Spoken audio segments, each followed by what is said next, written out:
Uttar Pradesh statical faculty में जो बच्चे फॉर्म अप्लाई किए हैं उन लोगों की रिजेक्ट कैंडिडेट लिस्ट जो है वो रिलीज़ हो गई है।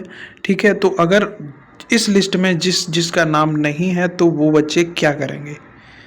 तो सभी लोगों को ये करना ज़रूरी है, नहीं तो बाद में दिक्कत हो जाएगी। ये सारी चीज़ें जो मैं बता रहा हूँ उनको फॉलो करते हुए आगे आप काउंसलिंग के लिए और मेरिट लिस्ट में आने के लिए तैयार हो जाओगे। तो ये चीज़ें ज़रूर करें, इसको इग्नोर नहीं करना है, नहीं तो दिक्कत हो जाएगी आपको आने वाले टाइम में जो आपकी काउंसलिंग होगी उस समय। ठीक है, तो क्या क्या नहीं, तो आप अगर आपका लिस्ट में नाम है तो यस करें और नहीं है तो नो करें, कमेंट बॉक्स में ज़रूर बताएं।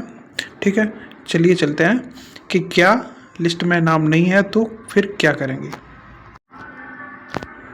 जैसे कि ये लिस्ट आई थी, तो इस लिस्ट में जिन बच्चों का नाम नहीं है, तो इस लिस्ट में जिन बच्चों का नाम नहीं है वो बच्चे अच्छे से सुने, ध्यान से सुने, पूरा वीडियो देखें और वीडियो को लाइक ज़रूर करें।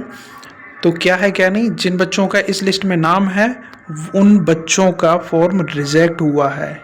रिजेक्ट हुआ किस वजह से? वो कास्ट सर्टिफिकेट है, 10th 12th की मार्कशीट है और क्वालिटी जो अपलोड की है उसकी क्वालिटी ठीक नहीं है क्योंकि ब्लर दिख रहा है। तो इस वजह से ये कार्ड है आपका, जिस वजह से इस लिस्ट में नाम आया, और जिसका नहीं है उसका फॉर्म सही है। और वो बच्चे, आपको करना क्या होगा, आपको ये चीज़ इग्नोर करके आपको ये सारे जो मैं चीज़ बता रहा हूँ वो चीज़ आपको कंप्लीट कर लेनी है।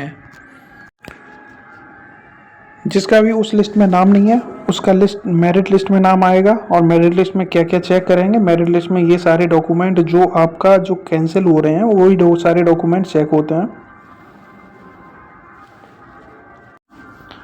हाई स्कूल, इंटर और कास्ट सर्टिफिकेट, डोमिसाइल, तो ये सारे डॉक्यूमेंट यही सारे चेक किए जाते हैं। और आपको ये तो होंगे ही होंगे, इसके साथ साथ आप लोग ये जान लें जैसे कि आपका लिस्ट में नाम नहीं है।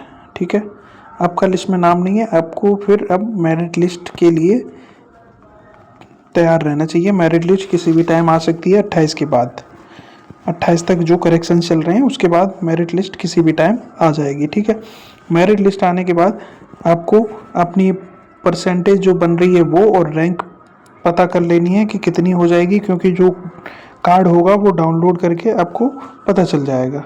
तो उसके बाद फिर मेरिट लिस्ट के बाद फिर आपको तैयार होना है काउंसलिंग के लिए।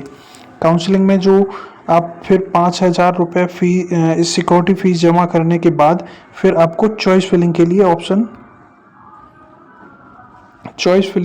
ऑप्शन ओपन हो जाएंगे। जब आप 5,000 पे कर देंगे तो वैसे ही चॉइस फिलिंग आप कर सकते हो। चॉइस फिलिंग में आप अपना जो भी डिप्लोमा कोर्सेज है वो चॉइस करेंगे और इसी के साथ साथ कॉलेज, किस कॉलेज से करना चाह रहे हैं वो करेंगे। तो ये सारी प्रोसेस होंगी और इन सभी प्रोसेस के लिए आपके पास ये सारे डॉक्यूमेंट होने चाहिए। जो डॉक्यूमेंट लिस्ट में दिखा रहा हूँ वो डॉक्यूमेंट लिस्ट सभी लोग अच्छे से समझें, देखें कि इस तरीके के ये सारे डॉक्यूमेंट आपके पास होना चाहिए। और नहीं है तो आप अपने तैयार कर लें सभी लोग। एक एक करके मैं बता देता हूँ। ऑनलाइन आवेदन फॉर्म, यानी कि जो आपने एप्लीकेशन फॉर्म फिल किया है जिसमें आपका जो भी अभी देखते हैं वो लॉगिन करने के बाद अपना एप्लीकेशन फॉर्म वो प्रिंट करवाया है तो वो प्रिंट करवा के अच्छे से रख लें। पहला तो वो हो जाएगा। दूसरा आपका सेकंड रहेगा आवंटन पत्र, यानी कि प्रोविजनल अलॉटमेंट लेटर। जो काउंसलिंग के बाद आपको अलॉटमेंट लेटर मिलेगा उसके बाद वो लेटर रखना होगा। उसके बाद फिर हाई स्कूल और इंटर की मार्कशीट और जाति प्रमाण पत्र, अगर आप ओबीसी एससी एसटी कैटेगरी से या फिर ईडब्ल्यूएस से हैं तो। और इसी के साथ आपको, अगर आप अन्य उपश्रेणी यानी कि पीएच, फ्रीडम फाइटर या फिर एक्स आर्मी से बिलोंग करते हैं तो फिर आपको वो सर्टिफिकेट चाहिए। और आधार कार्ड चाहिए। आधार कार्ड के बाद आपको ये जो 10 रुपये का स्टैम्प पेपर पर निम्नलिखित घोषणा पत्र देना होगा। वो क्या है जी? ये इस तरीके का परफॉर्मा होता है। ये कॉलेज वाले भी बता देते हैं कि कहाँ से कैसे क्या बनता है, वो सब बता देंगे कॉलेज में जब आप जाओगे तो ये सारे डॉक्यूमेंट्स हैं। और कुछ डॉक्यूमेंट और होते हैं वो कॉलेज वाले बता देंगे कि किस तरीके से आपको तैयार करना है। वो उस टाइम पे आपको इन्फॉर्म कर देंगे, टाइम दिया जाएगा प्रॉपर।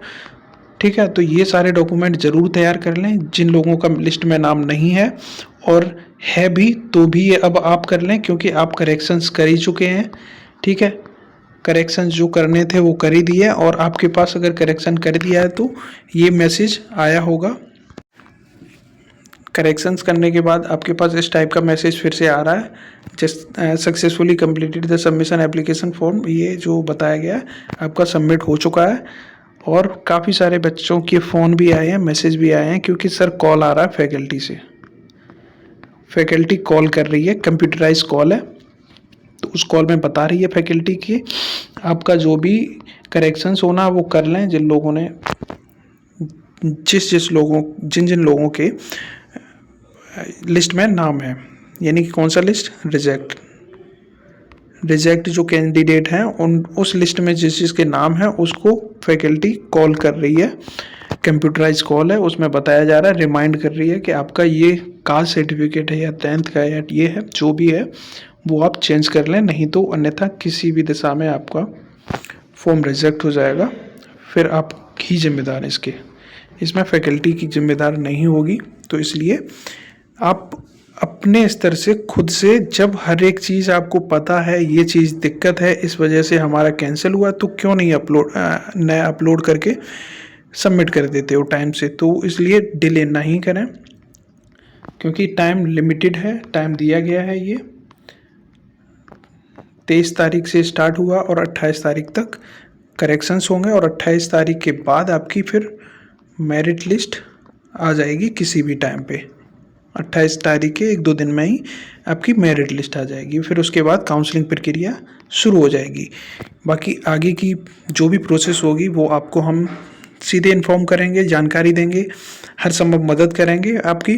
तो इसलिए चैनल को सब्सक्राइब, लाइक, शेयर ज़रूर करना। डिस्क्रिप्शन में व्हाट्सअप और टेलीग्राम ग्रुप का लिंक है, तो वहाँ से ज्वाइन ज़रूर करें।